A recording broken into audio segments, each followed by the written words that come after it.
जय बिहार। जय स्टूडेंट्स। और एक बार और थैंक्स आप सबको, क्योंकि आप लोग की बदौलत ही आज आप देखे भी होंगे, देख भी रहे होंगे 14 के आपका चैनल हो गया। और बस एक आप लोग की प्यार कह सकते हैं, आप लोग का प्यार है, आप लोग का स्नेह है, जो चलो तेज रफ्तार से नहीं हुआ, धीरा से ही हुआ, लेकिन हो रहा है। कम से कम बच्चे कम से कम इतना तो कर रहे हैं, प्यार दे रहे हैं। और एक सब्सक्राइब से कुछ होता नहीं है, हम लोग का मनोबल बढ़ जाता है। मेरी बात को फॉलो करेंगे और शायद इसी मनोबल बढ़ने के कारण मैं 5 तारीख के बाद मैं फिर बोल रहा हूँ कि क्रैश कोर्स का बैच को आगाज़ करूँगा रेगुलर साथ। इसमें मैं भी बुखार में हूँ और समझिए कि कोरोना नहीं है, घबराइए नहीं आप लोग। बुखार में हूँ और मैं आप लोग का प्यार ही ऐसा है कि अभी देख लीजिए टाइम कितना हो रहा है अभी, और देख रहे होंगे टाइम कितना हो रहा है अभी। इस समय मैं इस वीडियो को बना रहा हूँ। बनाने का मेरा बस यही उद्देश्य है कि बच्चों को सही चीज़ मिल सके। बाजार में तो बहुत कुछ मिल रहा है और सही चीज़ मिल सके, और इसकी तलाश में थोड़ा सा हम भी सर्चर बन गए हैं। आप लोग का प्यार ही कर सकते हैं आप लोग। और आज मैं पढ़ाने जा रहा हूँ जूठन। मैं 2 दिन पहले पढ़ाने वाला था, लेकिन थोड़ा सा आवाज़ मेरा फंसा हुआ अभी भी है, मेरा अभी गला फंसा हुआ है। रात को दही खा के पानी पी लिए, थोड़ा समझ सकते हैं आप लोग। चले, और एक बार और फिर थैंक्स, और इसी तरह सब्सक्राइब करते रहिए और मेरा मनोबल बढ़ाते रहिए। और मैं इतना ज़रूर अदा करता हूँ, अगर आप लोग साथ देंगे तो ठीक है। बहुत कुछ तो नहीं कर सकते, लेकिन इतना ज़रूर कर सकते हैं कि आप लोगों को एक समय के बाद गर्व होगा कि हम किसी सर से पढ़ेंगे थे। चलो, इसी के साथ आज शुरू करेंगे जूठन। और पढ़ाने के पहले आप लोग को थैंक्स कर रहा हूँ, और थैंक्स इस तरह नहीं करेंगे, मेरी बात को समझेंगे बच्चे, सुनिएगा आप लोग बढ़िया से। वक्त कहता है मैं फिर ना आऊंगा। बच्चे गौर करना, वक्त कहता है मैं फिर ना आऊंगा, क्या पता तुझे हंसाऊंगा या रुलाऊंगा। मैं आप सबको धन्यवाद भी करता हूं, और इस बात को थोड़ा सुनिएगा आप लोग। वक्त कहता है मैं फिर ना आऊंगा, क्या पता तुझे हंसाऊंगा या रुलाऊंगा। जीना है तो इस पल को जी ले, जीना है तो इस पल को जी ले, क्योंकि इस पल को अगले पल तक न रोक पाऊंगा, क्योंकि इस पल को अगले पल तक रोक न पाऊंगा। और बस यही कहना चाहते हैं। चलिए अब शुरू करते हैं, मेरी बात को फॉलो करेंगे और थोड़ा सुनेंगे आप लोग, अच्छा ही लगेगा जहाँ तक उम्मीद है। और आप लोग को कमेंट्स भी देखेंगे कि आप लोग का कमेंट कैसा आता है। आप लोग का कमेंट्स अच्छा आएगा तो मैं कंटिन्यू हिंदी में आ जाऊँगा, अगर कमेंट अच्छा नहीं आएगा तो मैं हिंदी किसी से पढ़वाऊँगा। चलिए, कहानी का नाम है, बच्चे गौर करें, जूठन। ये कहानी है जूठन, बढ़िया है, समझिएगा, दिल को छूने वाला। मैंने कोशिश किया है कि आपको इस कहानी के माध्यम से दिल पे ये कहानी लगे, और एक समाज में एक प्रकार का मैसेज भी जाए, और आप लोग के माध्यम से मैसेज जाए। बच्चे गौर करना, जूठन तो एक चीज समझना, जूठन क्या है। अभी तक ले जूठन क्या है, इसको लिखे हुए ओम प्रकाश वाल्मीकि, इसको लिखे हुए ओम प्रकाश वाल्मीकि ने लिखा है। इसको लिखा है ओम प्रकाश वाल्मीकि। कौन लिखा है? ओम प्रकाश वाल्मीकि ने लिखा है। और यह एक ऐसे लेखक हैं जिन्होंने समाज में 2 तरह के लोगों के बीच जो भेदभाव है उसको मिटाने का प्रयास किया। एक ऊंच और एक नीच, और उस समय नीच को हम लोग, नीच वर्ड गलत वर्ड नहीं समझिएगा आप लोग, क्योंकि मैं पढ़ा रहा हूं, उस समय दलित कहा जाता था। इनका जन्म 30 जून 1950 में हुआ था और निधन 17 नवंबर 2013 में हुआ था। जन्म कहाँ हुआ था? बरला एक गांव है, बरला एक गांव है, मुजफ्फरनगर में है, और उसी गांव में इनका, यूपी में पड़ता है बरला गांव, वहीं पर इनका जन्म हुआ था, वहीं पर इनका जन्म हुआ था। माता पिता का नाम मुकुंदी देवी और छोटन लाल था। बच्चे गौर करना, थोड़ा सा अगर कुछ त्रुटि हुआ हो उसके लिए माफी कर देंगे कि हम इसमें नए हैं, हिंदी डिपार्टमेंट में नया हूं। और इनकी जो शिक्षा दीक्षा इंटर डीएवी कॉलेज से हुआ था, जो देहरादून में है। इंटर की पढ़ाई देहरादून में किए हैं, और एमए इन्होंने गढ़वाल कॉलेज से किया, हिंदी से एमए किया, गढ़वाल कॉलेज से किया इन्होंने, हिंदी गढ़वाल कॉलेज से किया। बच्चे सुनेंगे, गढ़वाल कॉलेज से किया। चलिए, इनको सम्मान कौन कौन मिला? डॉक्टर भीमराव अंबेडकर राष्ट्रीय पुरस्कार मिला 1993 में मिला इनको। परिवेश सम्मान मिला 95 में। जय श्री राम पुरस्कार इनको मिला 1996 में, 96 में मिला। चलिए, इनके बारे में थोड़ा सा और जान लीजिए आप लोग। इनको नौकरी जो लगा, रक्षा मंत्रालय देहरादून में लगा। रक्षा मंत्रालय देहरादून में एक अधिकारी के रूप में रिटायर किए, एक अधिकारी के रूप में रिटायर किए हैं। और गौर करिएगा, कहानी क्या है? हमारे समाज में फैली हुई ऊंच नीच के बारे में। हमारे समाज में, आज की बात नहीं है, पहले की बात है, हमारे समाज में फैली हुई ऊंची और नीची जातियों के बारे में है।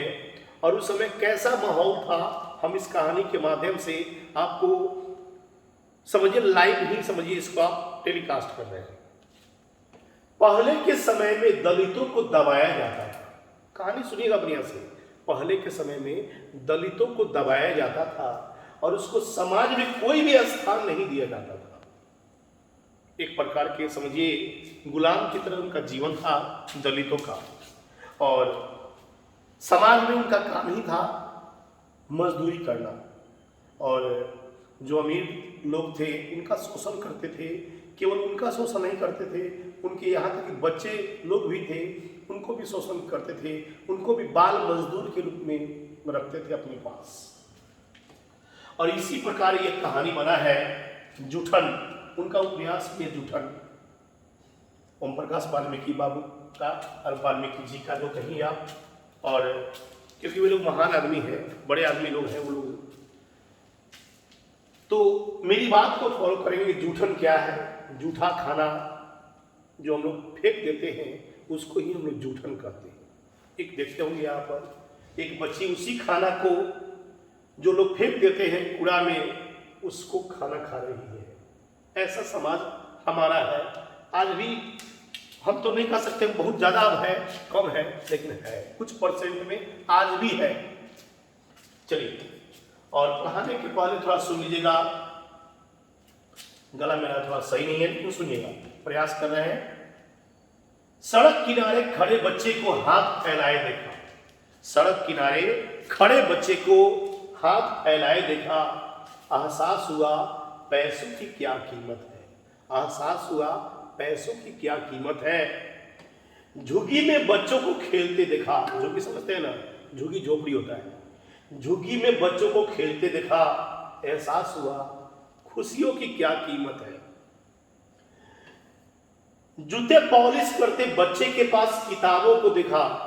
बच्चे गौर करना, जूते पॉलिश करते बच्चे के पास किताबों को देखा। एहसास हुआ विद्या की क्या कीमत है। विद्या की क्या कीमत है। गरीब के बच्चों को भूख से रोते देखा। गरीब के बच्चे को भूख से रोते देखा। गरीब के बच्चे को भूख से रोते देखा। एहसास हुआ खाने की क्या कीमत है। बच्चे को बोझा ढोते देखा। एहसास हुआ बचपन की क्या कीमत है। और बारिश में गरीबों को भीगते देखा।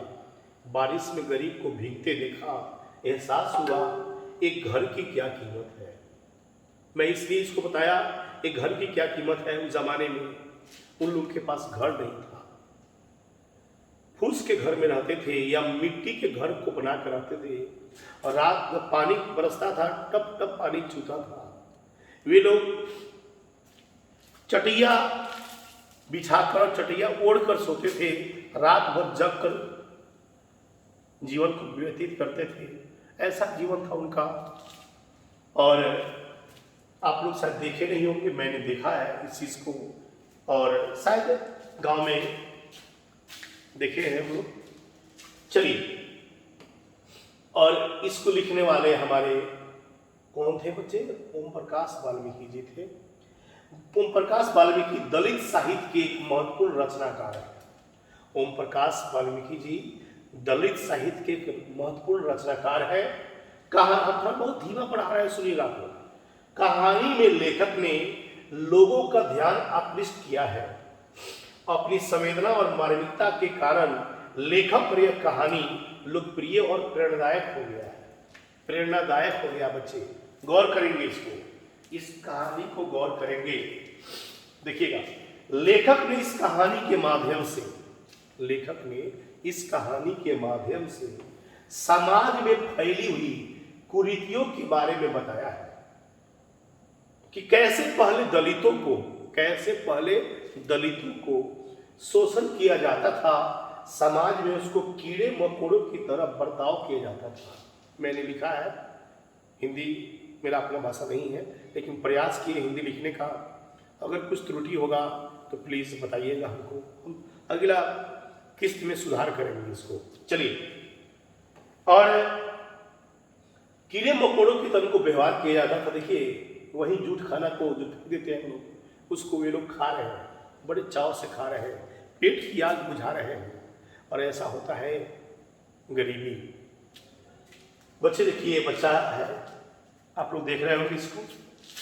गरीब की क्या हंसी उड़ाई जा रही है, गरीब की क्या हंसी उड़ाई जा रही है। एक रोटी देकर 100 तस्वीर खिंचाई जा रही है। बच्चे गौर करना, सुनना, और अच्छा लगता है तो लाइक भी करना, सब्सक्राइब भी करना। गरीब की क्या हंसी उड़ाई जा रही है, एक रोटी देकर 100 तस्वीर खिंचाई जा रही है। बच्चे गौर करना इसको।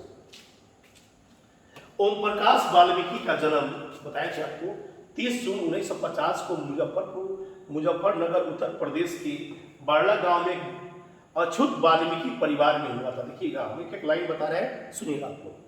उत्तर प्रदेश के बारला गांव में एक अछूत वाल्मीकि परिवार में हुआ था। फोटो के माध्यम से मैंने इंडिकेट किया, आप लोग समझ सकते हैं। अछूत वाल्मीकि परिवार में हुआ था, और उन्होंने अपनी शिक्षा अपने गांव और देहरादून से प्राप्त किया। उन्होंने अपनी पढ़ाई को अपने गांव से पढ़ा और बाद में जाकर देहरादून में पढ़ाई की उन्होंने।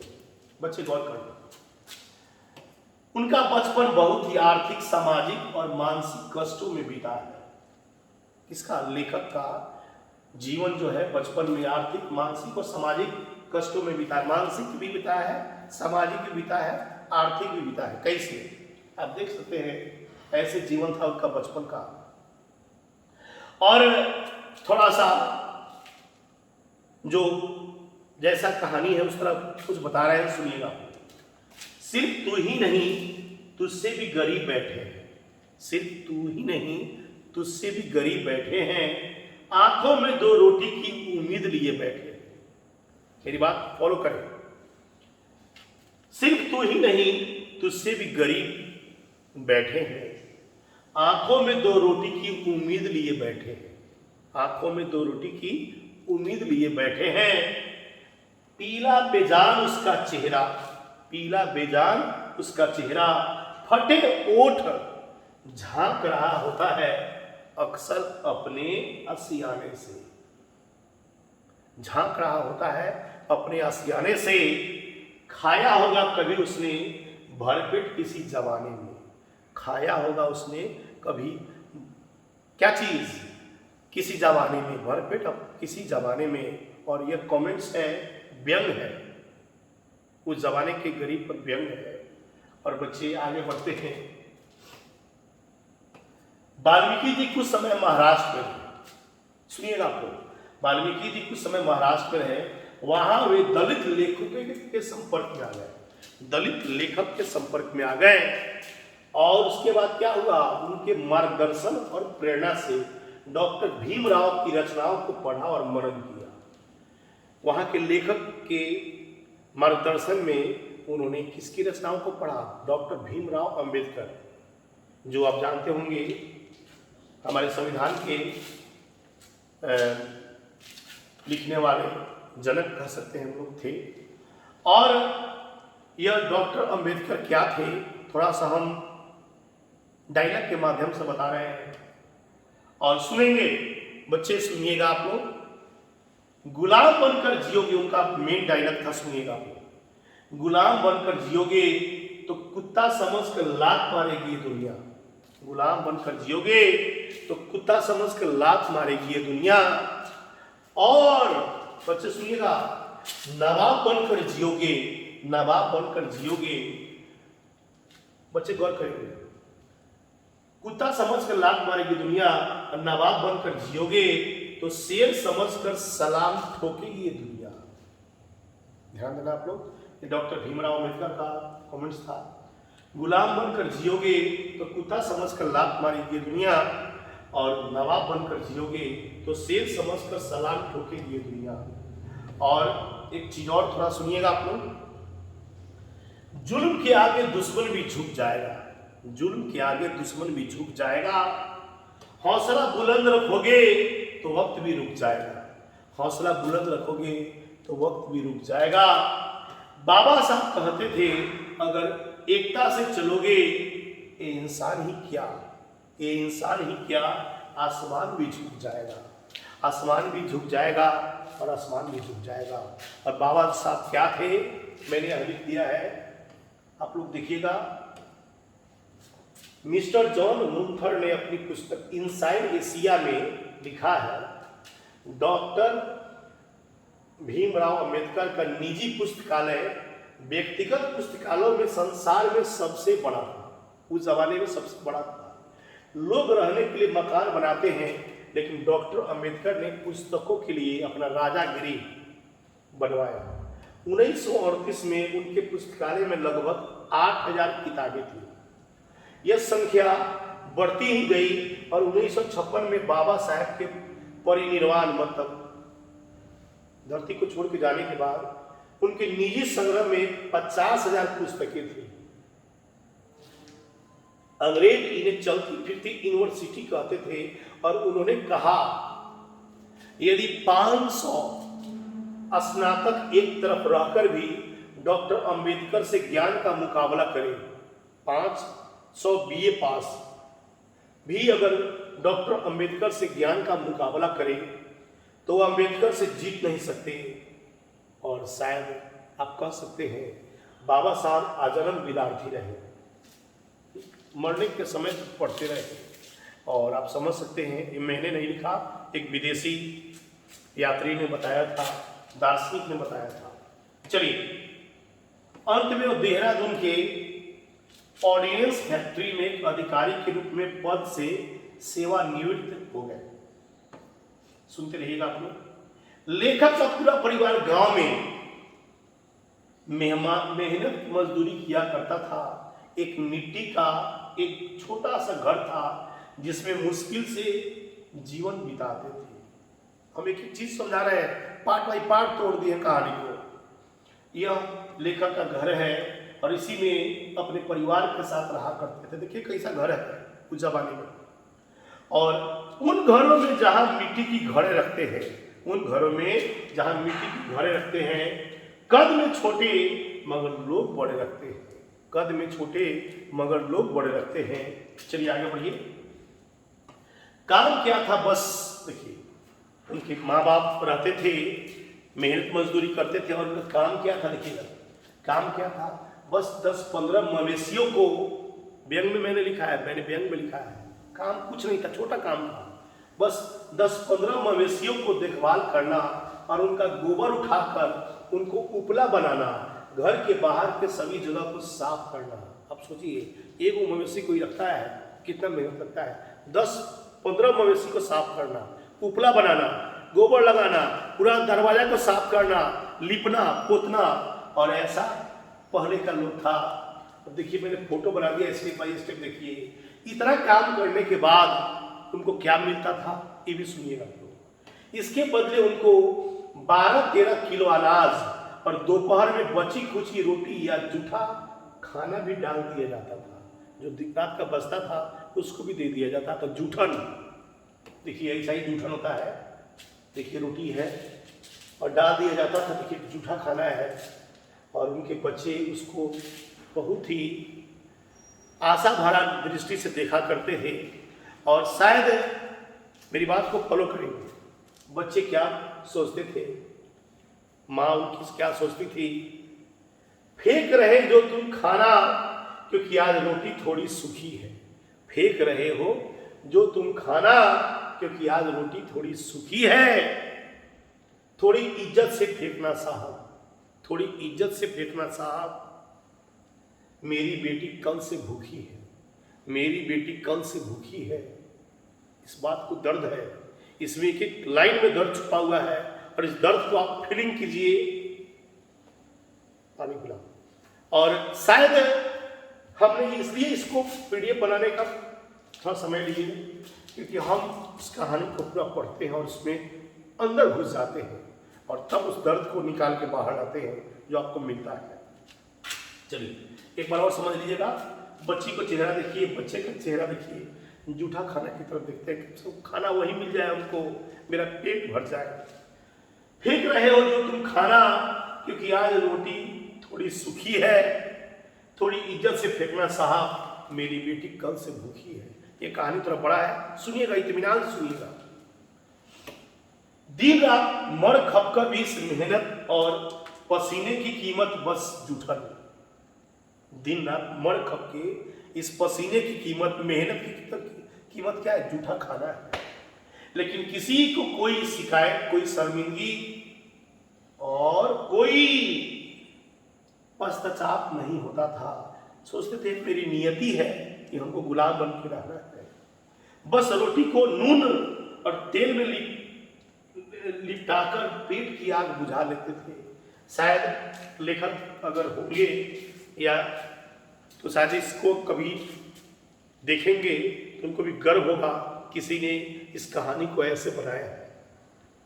और आप भी यूट्यूब पर देख लीजिएगा, बहुत को पढ़ाया होगा और मैं भी पढ़ा रहा हूँ, आप खुद इस बात को सोच लेंगे। चलिए, और यही है, बच्चे गौर कीजिएगा, रोटी है, सूखा रोटी, और बच्चे को चीनी मिला के दे दिया जाता है खाने के लिए। इसमें जवान लोग नून तेल मिला के लिपट, आप लोग खाए होंगे, हम लोग भी खाए हुए हैं बचपन में, हम लोग शौक से खाए हुए हैं। लेकिन गरीब अपने पेट की आग बुझाता है, सब्जी नहीं रहता है उसके पास, तो रोटी को, 2 रोटी को तेल डाल लेता है, नमक डाल लेता है, ऐसे ऐसे करता है और उसको फिर मोड़ लेता है और उसको खा लेता है। ये मरचा के साथ खाता है, ऐसा जिक्र होता है। और इसको फीलिंग कीजिए, प्लीज फीलिंग कीजिए इसको, कहानी को। मरते से पूछा, सुनिएगा, गरीब पर व्यंग है।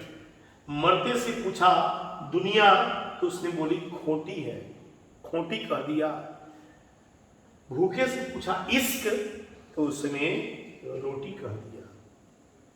मरते से पूछा दुनिया, तो उसने कहा खोटी है, और मरते से पूछा इश्क, तो उसने रोटी कह दिया। बच्चे, गरीब के लिए इश्क, मोहब्बत कुछ नहीं है, बस एक रोटी है, और उस रोटी की खातिर कुछ भी करते हैं। थोड़ा सा बताए थे गला फंसा हुआ है, इसलिए थोड़ा फ्रीज का पानी पी रहे हैं बच्चे।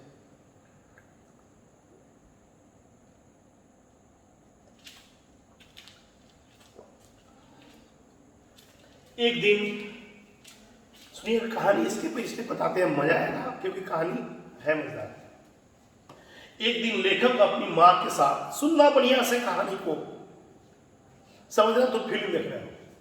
एक दिन लेखक अपनी माँ के साथ एक जमींदार सुखदेव सिंह त्यागी की बेटी के विवाह में जाता है। इसलिए मैंने लिखा है कि आपको लिखना भी पड़ेगा एग्जाम में। देखिए, सुखदेव सिंह त्यागी की बेटी के विवाह में जाता है सॉरी जाती है, माँ जाती है, सॉरी अभी तो हिंदी के जानकार नहीं है। उसकी माँ टोकरी लेकर घर के बाहर जूठन समेट कर इकट्ठा करती है। लेखक के लिए जाता है, आप समझिएगा। उसकी माँ टोकरी लेकर घर के बाहर जूठन समेट कर इकट्ठा करती है। पर जो बच्चा है, जो बाद में लेखक बनता है, कुछ पूड़ी खाने के लिए माँ से जिद कर देता है। कुछ पूड़ी खाने के लिए माँ से जिद कर देता है बारात में, और वो बाहर रही थी, बाहर का।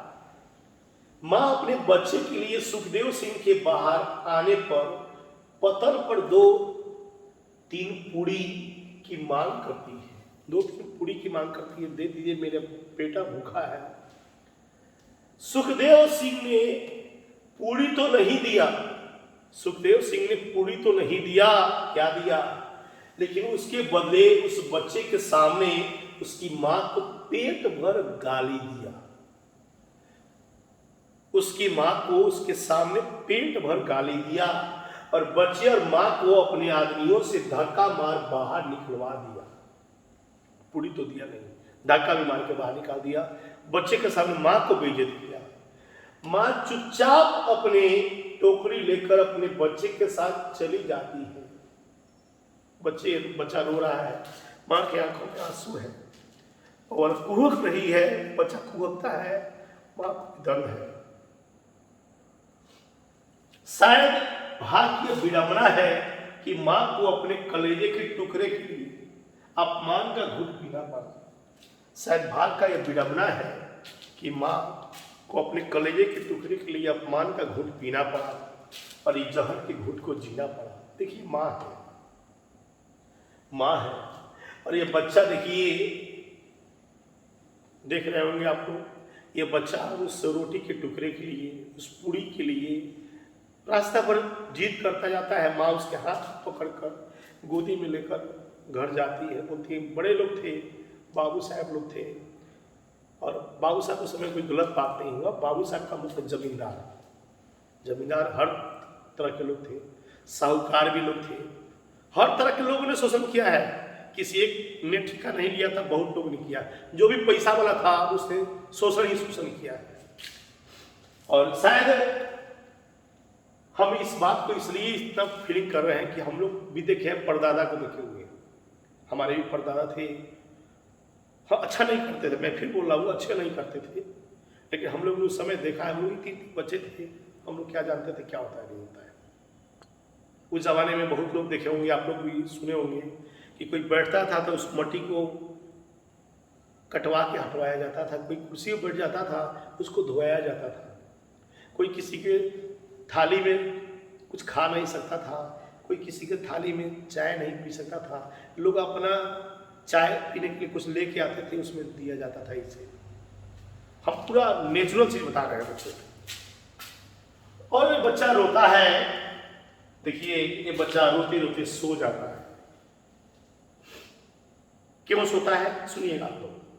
सुला दिया एक माँ ने, सुला दिया एक माँ ने भूखे बच्चे को यह कहकर, सुला दिया माँ ने एक भूखे बच्चे को कहकर, कुछ पड़िया देगी रोटियां, कुछ पड़िया देगी रोटियां तुम्हारे ख्वाबों में आकर, कुछ पड़िया देगी रोटियां तुम्हारे ख्वाबों में आकर। ये सोता है, उसको लगता है कि सपना में जरूर कोई ना कोई मेरे लिए रोटी लेके आएगा। समझिए ऐसा जिंदगी था उस समय का।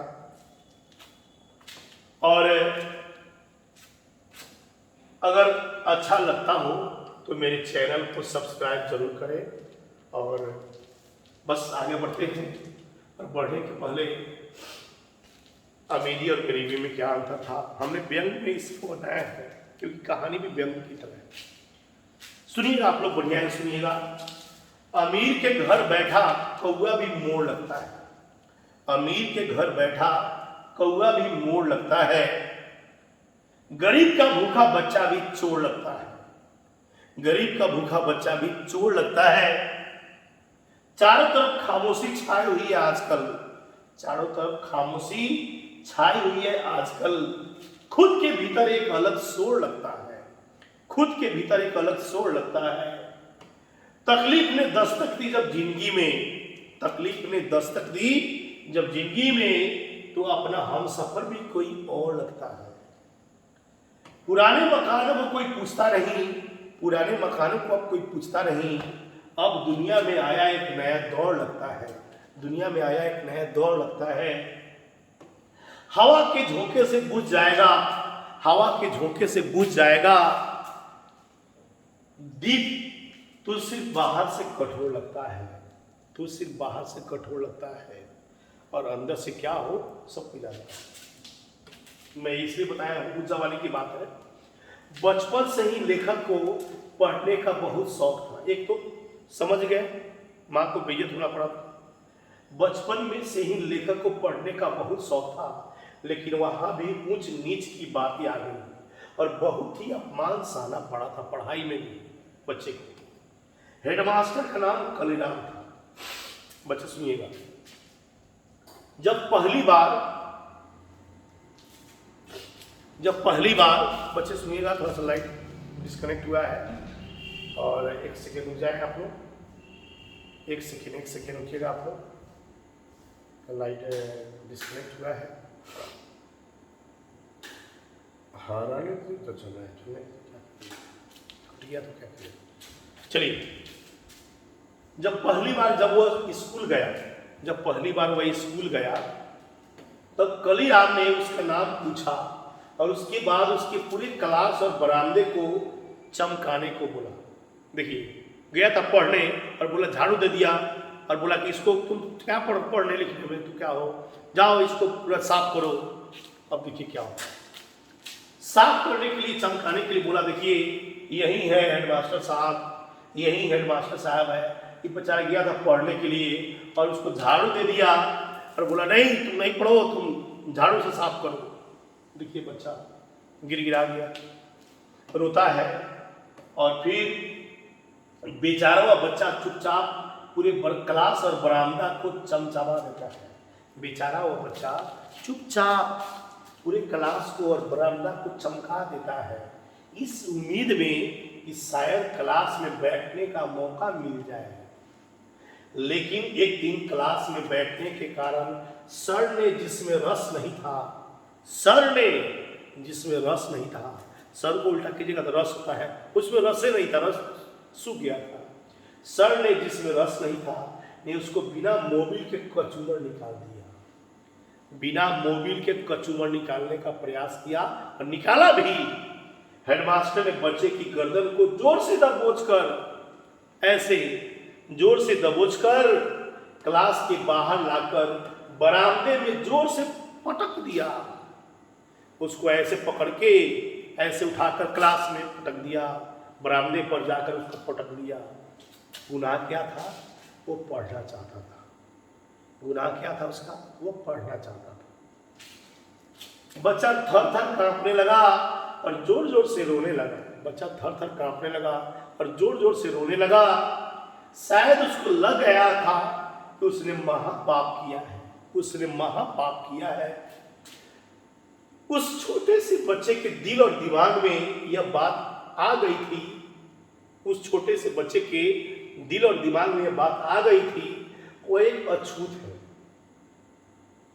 कहानी की मांग है, मैं इसलिए पूरा बता रहा हूं, हम पूरा डीपली बता रहे हैं। वह एक अछूत है और यह महापाप है। लेकिन उस बच्चे के दिमाग में यह नहीं आया कि गुरु भी छुआछूत की भावना को मानते हैं। वो जानता था गुरु भगवान होते हैं और भगवान के लिए सबके बराबर है। लेकिन उसको यह लगने लगा कि नहीं, हम तो छूत है और इसलिए हमको पीटा गया है। उसको बताया गया था कि गुरु माँ बाप के बराबर होते हैं और भगवान का रूप होते हैं, भगवान का रूप होते हैं। उस छोटे से बच्चे के दिमाग में अभी तक समझ नहीं आया था, अभी तक समझ नहीं आया था कि क्या भगवान भी भेदभाव मानते हैं, क्या भगवान भी भेदभाव मानते हैं। बच्चा भोला भाला था। उसको जोर जोर से रोने के कारण उसके पिता जो पास से गुजर रहे थे, अपने कलेजे के टुकड़े को स्कूल से उसके स्लेट के साथ बाहर निकल गए। उसको स्लेट लेकर बोला कि बेटा हम लोग को पढ़ना नसीब नहीं है, चलो बेटा मेरे साथ। शायद पढ़ना उस बच्चे की किस्मत में नहीं था, शायद पढ़ना उस बच्चे की किस्मत में नहीं था। ऐसा नहीं कि सब टीचर खराब होता है, अगर टीचर खराब होता शायद वो उतने पढ़ते नहीं, एक दो आदमी खराब होता है। और यह पिता उनके अपने बच्चे को अपने गोदी में उठाकर, जिसको पीटा गया था गर्दन पकड़ के, कि किसका गुनाह था, ये पढ़ना चाहता था। क्या पढ़ना पाप है? आपसे हम पूछना चाहते हैं, क्या पढ़ना पाप है? पढ़ने पर किसी का अधिकार, सबका होता है अधिकार, पढ़ाई के लिए पर सबका अधिकार होता है, पढ़ना पाप नहीं होता है। पापा खाली हो जेब, खाली हो जेब, फिर भी मैंने कभी मना करते हुए नहीं देखा। खाली हो जेब, फिर भी मैंने कभी मना करते हुए नहीं देखा। पापा से बड़ा अमीर आदमी मैंने इस दुनिया में नहीं देखा। पापा से अमीर आदमी मैंने इस दुनिया में नहीं देखा। इस व्यक्ति को भी देखो, या इस व्यक्ति को भी थोड़ा देख लो बच्चे, इसको देखता हो, देखोगे इस बच्चे को भी, इस व्यक्ति को भी देखो कौन आदमी है। चलिए चलिए अब, और दुनिया में नहीं देखा, तब उस बच्चे ने प्रण किया कि मैं जरूर पढ़ूंगा और एक बड़ा आदमी बनूंगा और इस भेदभाव को खत्म करूंगा। देखिए स्कूल में उसको बाहर निकाल दिया गया है। ये बच्चा हाथ में सिलेट लेकर सभी बच्चों को देखता है कि मेरा गुनाह क्या है, मैं तो पढ़ने आया था, हेडमास्टर ने हमको बाहर निकाल दिया, हेडमास्टर ने हमको बाहर निकाल दिया। और थोड़ा सा इस बात पर कुछ बताना चाहते हैं, सुनिएगा आप लोग। मेरे हाथों में हथौड़ा, मेरे हाथों में हथौड़ा, बर्तन नहीं कलम थमा दो ना बाबा। बाबा से जिद करता है, पापा से, मेरे हाथों में हथौड़ा, बर्तन नहीं कलम थमा दो ना बाबा। मेरे कंधों पर मजदूरी का बोझ नहीं, मेरे कंधों पर मजदूरी का बोझ नहीं, स्कूल का बस्ता दे दो ना बाबा।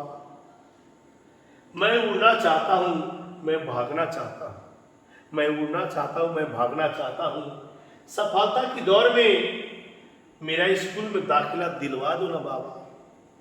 कलम थमा दो ना बाबा। नहीं चाहिए मुझे खिलौने, नहीं चाहिए मुझे खिलौने, नहीं चाहिए रंग बिरंगे गुब्बारे भी। देखिए वो बच्चा क्या समझता है, क्या मांग करता है। नहीं चाहिए रंग बिरंगे गुब्बारे भी, एक वक्त का भोजन भी चलेगा, एक वक्त का भोजन भी चलेगा। मेरी आंखों में जो सपने चमक रहे हैं, मेरी आंखों में जो सपने चमक रहे हैं, उनमें रंग भरने दो ना बाबा। कलम थमा दो ना बाबा, कलम थमा दो ना बाबा, दाखिला दिलवा दो ना बाबा। शायद आज लेखक जी अगर होंगे तो उनको गर्व ये लगेगा किसी व्यक्ति ने इस कहानी को ऐसे मोड़ के बताया है। और शायद अगर हमको मौका मिलता तो हम और कुछ अच्छा बना सकते थे, लेकिन दिन जानते हैं आप, दिन भर बैच रहता है और दिन भर बैच के बाद हिंदी को बनाना पड़ता है, इंग्लिश का कुछ बनाना पड़ता है। और हाँ एक चीज़ और, 5 तारीख तक हम करेंगे मैच को, उसके बाद हम 5 तारीख के बाद लाइव करेंगे। और उसके बाद जो बच्चों को एडमिशन है 5 तारीख तक है वो करा लीजिएगा आप लोग प्लीज़, जिसको पढ़ना होगा ऑनलाइन क्रैश कोर्स। आज वही गांव और वही स्कूल उनका स्वागत कर रहे हैं। अब गांव में शायद किसी को स्कूल से बाहर जाना नहीं पड़ता है। ये नए दौर का समय है और नए दौर में परिवर्तन हुआ है और शायद हर आदमी कंधा से कंधा मिला के चल रहा है। और एक चीज़ मैं इसको अंतिम में बताना चाहता हूँ, बड़े अनमोल हैं जो जात की बात करते हैं, जात पात के कारण टुकड़ों में बढ़ते हैं। बड़े अनमोल हैं खून के रिश्ते, थोड़ा सा मेरा तबीयत नहीं सही है। बड़े अनमोल हैं खून के रिश्ते, इनको तू बेकार न कर और मेरा हिस्सा भी तू ले ले मेरे भाई। इस घर के आंगन में दीवार न कर, इस घर के आंगन में दीवार न कर। और इसी पर इस कहानी का सारांश हुआ। चलिए आप लोग इसको देखें और अच्छा लगता हो तो लाइक भी करें, सब्सक्राइब भी करें, और सब्सक्राइब करेंगे थोड़ा मेरा मनोबल बढ़ता है। चलिए, जय बिहार, जय विराट दी।